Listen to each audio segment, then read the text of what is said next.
सोरेन को झटका लगा है। सुप्रीम कोर्ट में आज सुनवाई होनी थी और सुप्रीम कोर्ट ने सुनवाई से मना कर दिया है। आपको बता दें कि गिरफ्तारी को चुनौती दी गई थी। जिस तरह से ईडी ने गिरफ्तार किया था उसी को लेकर एक याचिका दाखिल की गई थी, इसे चुनौती दी गई थी। सुप्रीम कोर्ट में यह मामला सूचीबद्ध था आज सुनवाई के लिए और यह सुनवाई आज टल गई है। झटका है हेमंत सोरेन के लिए। सहयोगी भावना हमारे साथ जुड़ी हुई है। भावना, सुप्रीम कोर्ट ने तो सुनवाई से ही मना कर दिया है। बिल्कुल, सुप्रीम कोर्ट से हेमंत सोरेन को कोई राहत नहीं मिली है। उन्होंने कहा है सुप्रीम कोर्ट ने, आप पहले हाई कोर्ट जाइए फिर उसके बाद बात कीजिएगा। यानी कि पहले हाई कोर्ट का रुख करने के लिए सुप्रीम कोर्ट ने कहा है। सुप्रीम कोर्ट का सीधा झटका है हेमंत सोरेन को ये कि जो सुनवाई है उस सुनवाई को सुनने से ही सुप्रीम कोर्ट ने इनकार कर दिया। यानी कि जिस पर उम्मीद थी कि सुप्रीम कोर्ट जो है ये कह सकता है तो बात रख सकता है इस पूरे मामले को लेकर, उन्होंने कहा कि आप हाईकोर्ट जाइए, हाईकोर्ट में इस मामले को रखिए और फिर जो है साथ ही साथ उन्होंने पॉइंट और कहा कि हम इस याचिका को सुनने से ही इनकार करते हैं। और क्योंकि ये पूरी खबर में ये देखा गया है कि सोरेन ने सम्मन और गिरफ्तारी को लेकर जो है ये मामला दाखिल किया था सुनवाई के जरिए, लेकिन कोर्ट ने साफ मना कर दिया। सुप्रीम कोर्ट बार बार कह रहा है कि हाईकोर्ट जाइए और उसके बाद जो है तय होगा। गिरफ्तारी के खिलाफ सोरेन ने जो है ये अर्जी दाखिल की थी, उनके वकील ने ये अर्जी दाखिल की थी, लेकिन अर्जी को ही जो है सुनने से इनकार कर दिया गया है, खारिज कर दिया गया है। जी, यानी यहाँ से जो उम्मीदें थी वो तो खत्म अब हेमंत सोरेन के लिए। बिल्कुल, अब हाईकोर्ट का रुख करेंगे हेमंत सोरेन, उनके वकील, क्योंकि कोर्ट ने साफ इनकार कर दिया इस पूरे मामले को सुनने के लिए।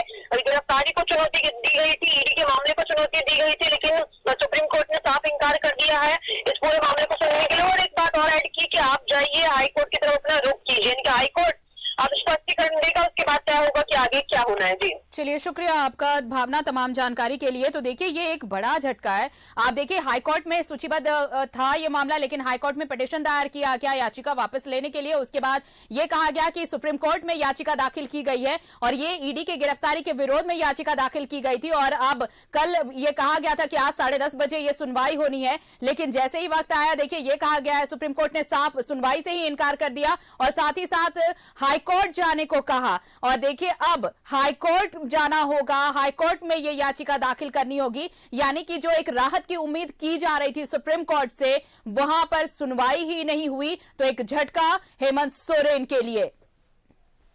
दीपक हमारे साथ जुड़े हैं। दीपक, आप सुन रहे होंगे सुप्रीम कोर्ट में आज सुनवाई होनी थी इस मामले की, जिस याचिका को लेकर हाईकोर्ट में प्ली भी किया गया था, लेकिन सेम आप देखिए सुप्रीम कोर्ट में किया गया। तो ये कहा गया कि याचिका हाईकोर्ट से वापस ले ली जाएगी क्योंकि सेम याचिका सुप्रीम कोर्ट में दाखिल की गई थी। लेकिन अब सुप्रीम कोर्ट ने तो सुनवाई से इनकार कर दिया, साथ ही ये सुझाव भी मिला है कि आप हाईकोर्ट जाइए। तो अब तो वापस हाईकोर्ट का रुख करना होगा।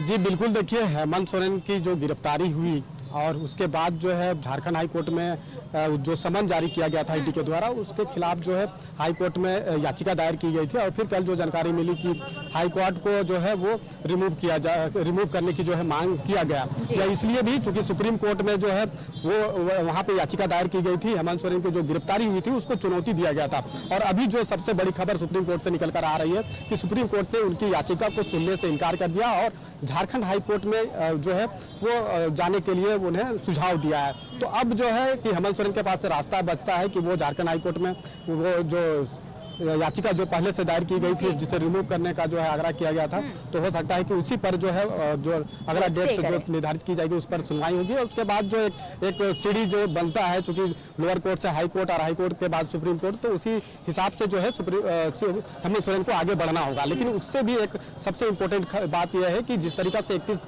जनवरी को जो है हेमंत सोरेन की गिरफ्तारी हुई और गिरफ्तारी के बाद कल पीएमएलए की विशेष अदालत में पेश किया गया और पेशी के दरमियान ईडी ने 10 दिनों तक के पूछताछ के लिए जो है रिमांड पिटीशन अदालत में दी और उस रिमांड पिटीशन पे दोनों पक्षों की ओर से बहस हुई।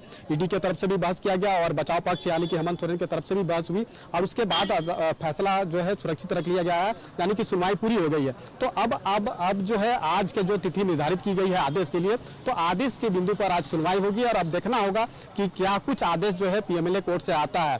क्या ईडी को पूछताछ के लिए मिलता है या फिर नहीं मिलता है। अगर मिलता है पूछताछ के लिए पुलिस रिमांड तो कितने दिनों के लिए मिलता है, ये सबसे इम्पोर्टेंट है। बिल्कुल, और दीपक सुबह की जो सियासत है इसीलिए जब कल सुनवाई में फैसला सुरक्षित रख लिया गया और आज की तारीख मुकर्रर की गई, तो इस बीच ये एक उम्मीद जरूर थी हेमंत सोरेन को कि कल जब सुप्रीम कोर्ट में सुनवाई होगी उनकी याचिका पर तो शायद वहां से कोई राहत मिले, लेकिन वहां से अब उम्मीदें खत्म है। अब आज का दिन बेहद अहम कि जब पीएमएलए कोर्ट में सुनवाई होगी तो क्या रिमांड पर लिए जाएंगे हेमंत सोरेन, ये कोर्ट पर निर्भर करेगा। अगर लिए भी जाते हैं तो वो कितने दिनों की रिमांड अवधि होगी, ये भी बहुत अहम होगा दीपक। जी बिल्कुल, तो पीएमएलए कोर्ट के आदेश पर ही निर्भर करता है, क्योंकि दोनों पक्षों की दलील जो है पीएमएलए कोर्ट ने सुना है और उसके बाद जो है सुनवाई पूरी हुई है और फैसला को सुरक्षित रखा गया है। तो अब जब आदेश के लिए आज की तिथि निर्धारित है तो आदेश के बिंदु पर आज सुनवाई होगी और उसके बाद अदालत क्या कुछ आदेश देता है, क्या पुलिस रिमांड पर दिया जाता है, अगर पुलिस रिमांड पर दिया जाता है तो कितने दिनों के लिए दिया जाता है या फिर पुलिस रिमांड के लिए नहीं दिया जाता, तो ये तमाम चीजें जो है वो अदालत पर निर्भर है और अदालत जब इस पर आदेश करेगी उसके बाद ही तमाम चीजें स्पष्ट होगी। लेकिन जिस तरीका से सुप्रीम कोर्ट से बड़ा झटका लगा है तो ये कह सकते हैं कि हेमंत सोरेन के लिए बहुत बड़ा झटका है। और वहीं दूसरी तरफ जो सियासत है सुबह की, क्योंकि हेमंत सोरेन जब मुख्यमंत्री पद से इस्तीफा दिया उससे पहले ही जो तमाम विधायकों को इंटरेक्ट करने की कोशिश की और जिस तरीका से 30 जनवरी को जो शाम के वक्त 7 बजे जो विधायक दल की बैठक बुलाई गई थी हेमंत सोरेन के नेतृत्व में, उनकी अध्यक्षता में बैठक हुई और उसमें जो सहमति पत्र में तमाम विधायकों का समर्थन जो है लिया गया, हस्ताक्षर लिया गया और उसी के आधार पर जब उन्हें लगा कि उनके नेतृत्व परिवर्तन की स्थिति बन रही है, उनकी गिरफ्तारी हो सकती है, तो उससे पहले जो है उन्होंने राजभवन में इस्तीफा दिया और जो विधायक दल के नेता के तौर पर जो है वो चंपई सोरेन को बनाया गया और चंपई सोरेन फिर 43 विधायकों का समर्थन के साथ जो है राजभवन में दावा पेश किया और उसके बाद जिस तरीका से समीकरण धीरे धीरे बदलता गया, चूंकि 31 जनवरी को समर्थन पत्र दे करके जो है चंपई सोरेन ने दावा पेश किया और उसके बाद यह इंतजार किया जा रहा था कि नेक्स्ट डे यानी कि 1 फरवरी को जो है वो सरकार बनाने के लिए राजभवन से जो है आमंत्रित किया जाएगा। लेकिन सुबह के वक्त भी उन लोगों को निराशा लगा, चूंकि सुबह में ये लोग चाह रहे थे कि सुबह के वक्त जो है वो समय दिया जाएगा, लेकिन उसके बाद फिर शाम के वक्त राजभवन से बुलावा आया, फिर ये लोग गए, फिर वहाँ पे जो है तमाम चीज़ों पे बातचीत हुई और ये सुझाव दिया गया, ये कह सकते हैं कि एक आश्वस्त किया गया खासतौर पे चंपई सोरेन और उनके साथ जो 4 विधायक गए थे कि जल्द ही जो है नई सरकार गठन को लेकर के प्रक्रिया शुरू होगी। और उसके बाद जो है कि रात्रि के वक्त जो है बुला करके ये तय कर दिया गया कि ठीक है मुख्यमंत्री के तौर पर चंपई सोरेन को जो है मनोनीत कर दिया गया और इसके लिए जो आज की तिथि जो है निर्धारित कर दी गई है 12:15 बजे जो है चंपई सोरेन जो है मुख्यमंत्री पद का शपथ लेंगे और उनके साथ 2 डिप्टी सीएम बसंत सोरेन और आलमगीर आलम शपथ लेंगे और एक मंत्री के तौर पे जो सत्यानंद भोक्ता जो आरजेडी के विधायक है वो शपथ लेंगे। ये सबसे बड़ी खबर है अभी तक का। चलिए दीपक, आप बने रहिए ना, हम लौटते हैं आपके पास, वहाँ की तस्वीर हम अपने दर्शकों को दिखाते रहेंगे क्योंकि हलचल वहाँ पर ही सबसे ज्यादा है। वहां से निकलेंगे विधायक, जब शपथ ग्रहण समारोह होगा, शपथ लेने पहुंचेंगे तो वहां से निकलेंगे विधायक, वो तस्वीर भी दिखाएंगे। दीपक हमारे साथ सहयोगी सर्किट हाउस से जुड़े हुए और इस वक्त की जो बड़ी खबर हमने आपको बताई कि सुप्रीम कोर्ट से बड़ा झटका लगा हेमंत सोरेन को। देखिए एक याचिका दाखिल की गई थी ईडी की गिरफ्तारी, ईडी ने जो गिरफ्तार किया उसे लेकर उसके विरोध में उसे चुनौती दी गई थी इस गिरफ्तारी को और इसी को लेकर एक प्ली जो सुप्रीम कोर्ट में था उस याचिका को सुनने से ही इनकार कर दिया सुप्रीम कोर्ट ने, सुनवाई से ही इनकार कर दिया और ये कहा है सर्वोच्च अदालत ने कि पहले आप हाई कोर्ट जाएं। हेमंत सोरेन ने गिरफ्तारी को चुनौती दी थी, ईडी ने जो गिरफ्तार किया था इस फैसले को चुनौती दी, इस गिरफ्तारी को चुनौती दी और इसके बाद सुप्रीम कोर्ट में याचिका दाखिल पर सुप्रीम कोर्ट ने यह कहा कि अदालतें सभी के लिए खुली हैं। यह कहा है सुप्रीम कोर्ट की यह टिप्पणी है कि अदालत सभी के लिए खुली है, लेकिन हाई कोर्ट संवैधानिक अदालत है। अगर हम एक व्यक्ति को अनुमति देंगे तो फिर हमें सभी के लिए ये अनुमति देनी होगी, ये कहा है सर्वोच्च अदालत ने और इसलिए इस याचिका पर सुनवाई से ही इनकार कर दिया। यानी कुल मिलाकर अगर हम इसका सार समझे तो यही कि अब वापस हेमंत सोरेन को हाईकोर्ट आना होगा, हाईकोर्ट में याचिका दाखिल करनी होगी। जिस तरह की खबरें थी कि पहले हाईकोर्ट में याचिका दाखिल की गई थी और उसके बाद सुप्रीम कोर्ट में भी पहुंचे थे, लेकिन एक ही याचिका थी तो यह कहा जा रहा था कि इस याचिका को रिमूव करने के लिए यह कहा आग्रह किया गया था हाईकोर्ट से, लेकिन क्या अब वो उसी याचिका पर स्टे करते हैं वो, या फिर एक नई याचिका दाखिल की जाती है, अब ये देखना होगा। लेकिन इस वक्त जो बड़ी खबर है कि एक उम्मीद, एक राहत की जो बात कही जा रही थी कि सुप्रीम कोर्ट में अगर सुनवाई होती है ईडी की गिरफ्तारी को लेकर जो याचिका दाखिल की गई है हेमंत सोरेन की तरफ से सर्वोच्च अदालत में, क्या वहां से कोई राहत मिलेगी? तो फिलहाल इसका जवाब है बिल्कुल नहीं। बड़ा झटका हेमंत सोरेन के लिए कि सुप्रीम कोर्ट ने इस याचिका पर सुनवाई से ही इनकार कर दिया है और उन्हें हाई कोर्ट जाने को कहा है।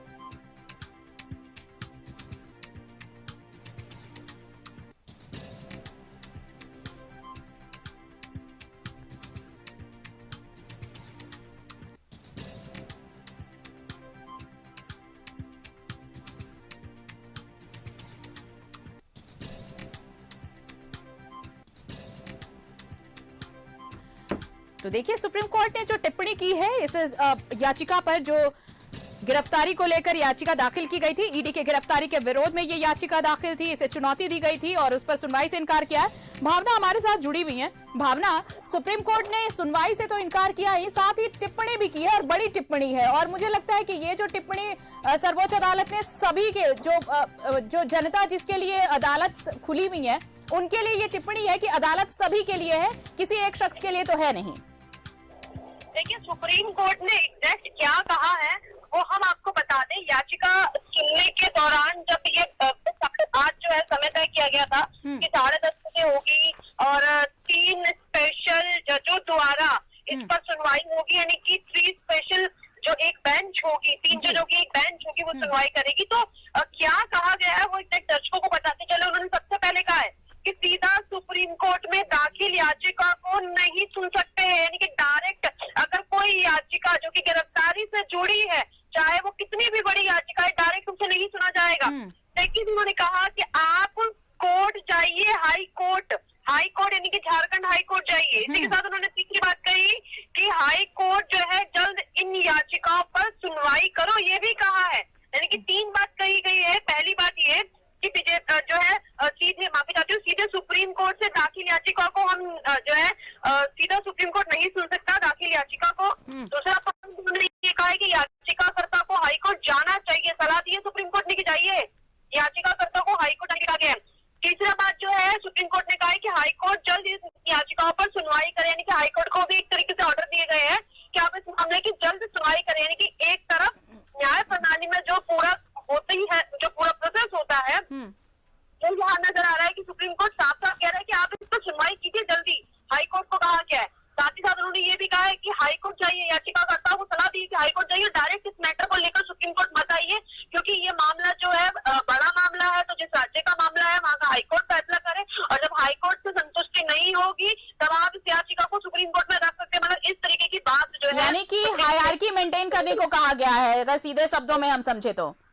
बिल्कुल, हायरार्की मेंटेन करने को जो है सुप्रीम कोर्ट ने कहा है कि आप डायरेक्ट मत आइए। याचिकाकर्ता को कहा है कि आप हाईकोर्ट जाइए, हाईकोर्ट को कहा है कि आप इस मामले की जल्द से जल्द सुनवाई कीजिए, और जिन याचिकाकर्ताओं ने ये मामला जो है सुप्रीम कोर्ट में डाला है उनको समझाया गया है कि डायरेक्ट याचिका को हम सुन नहीं सकते हैं। मतलब सुप्रीम कोर्ट अपनी न्याय प्रणाली के अकॉर्डिंग काम कर रहा है। उन्होंने पूरा इस मामले को लेकर जो है झारखंड हाईकोर्ट पर छोड़ दिया है। अब हाईकोर्ट तय करेगा कि आगे की स्थिति क्या बनती है। इसके बाद इस मामले को जो है लेकर जाया जाएगा सुप्रीम कोर्ट की तरफ, अगर याचिकाकर्ता चाहते हैं। लेकिन फिलहाल हाईकोर्ट को लेकर सुप्रीम कोर्ट ने साफ कहा है कि मामले पर जल्द सुनवाई कीजिए, और याचिकाकर्ता को सलाह दी है कि हाईकोर्ट जाइए, वहां इस मामले को आगे बढ़ाइए। जी चलिए, शुक्रिया आपका भावना तमाम जानकारी के लिए। तो ये देखिए सुप्रीम कोर्ट की जो टिप्पणी है वो ये सीधे तौर पर कि कोई भी याचिकाकर्ता, कोई भी हो, XYZ कोई भी हो, आप सीधे तौर पर आप सुप्रीम कोर्ट नहीं आ सकते, आपको बाकायदा हायरार्की मेंटेन करना होगा, आपको बाय प्रोसेस ही आना होगा। यानी अगर राज्य का मामला है तो पहले आप हाई कोर्ट में जाएं, हाई कोर्ट में आप प्ली करें, अगर वहां के फैसले से आप संतुष्ट नहीं होते हैं फिर आप सुप्रीम कोर्ट आ सकते हैं। और इसलिए हेमंत सोरेन को यह कहा गया बतौर याचिकाकर्ता, अब उन्हें यह कहा गया है कि आप पहले हाईकोर्ट चले जाएं, और इसके साथ ही साथ हाईकोर्ट को भी यह कहा गया है कि ये जो मामला है, इस तरह के अगर मामले हैं तो इस पर हाईकोर्ट जल्द से जल्द सुनवाई करे। दीपक, आप मेरे साथ बने रहिए, हम ये इस बड़ी खबर पर लगातार बने हुए हैं।